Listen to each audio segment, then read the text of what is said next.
Eto si Mrs. Ravini.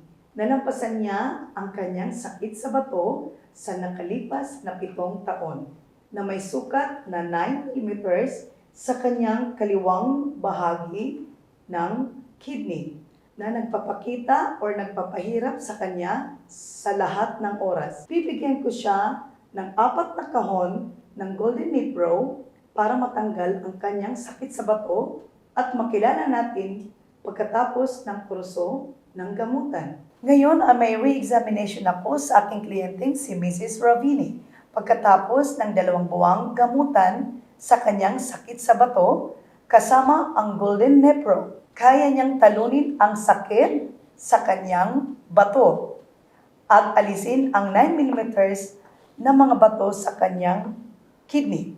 Salamat sa Golden Nipro. Mrs. Ravini, nagkaroon ka ba ng masamang karanasan sa paggamit ng Golden Nipro habang ikaw ay may sakit sa puso? Hindi, Doktor. Salamat, Golden Nepro.